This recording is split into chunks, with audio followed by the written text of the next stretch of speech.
For this lesson, both my class and Bob's class will be utilizing the iPad cart from the school to complete an activity on earthquakes.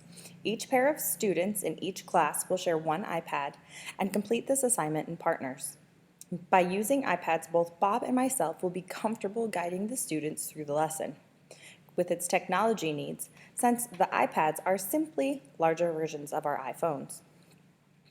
It will also be helpful for our ELL learners, as we can utilize Google Translator on the iPads to read the information the students will be researching. To start this assignment, students will access a Mystery Doug video on earthquakes.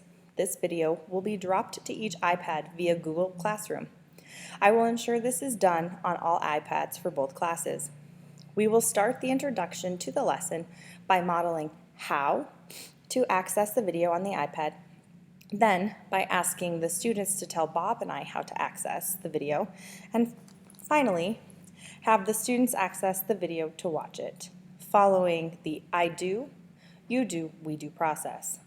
This will also allow us to progress through the emphasis stage so we can observe where each student's abilities are at the start of our lesson. This will also provide very simple steps for Bob to follow. From here, students will define what an earthquake is and how it impacts locations. Bob and I will again model the process of research by using a simple search of our library website options, such as World Book.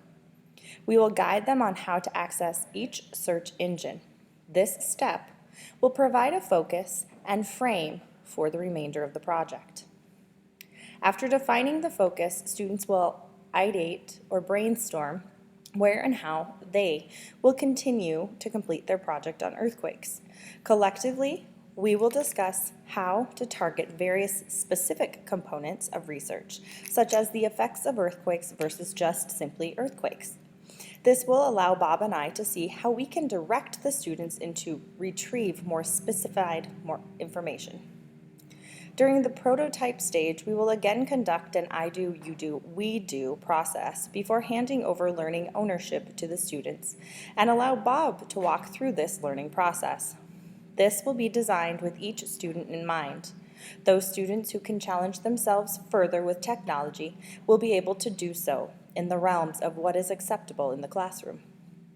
Those students who need additional assistance can receive it either via teachers, other students, or again, Google Translator. Once the research is completed in the prototype stage, students will create a pic collage to display what they learned. Students can add visuals showing their knowledge of the material. Once their pic collages are completed, students will leave their iPads open and displayed on their desks. Students, as well as Bob and I, will complete a gallery walk of the pic collages. This will allow students the chance to compare their finished product with each other and create a whole group viewing experience.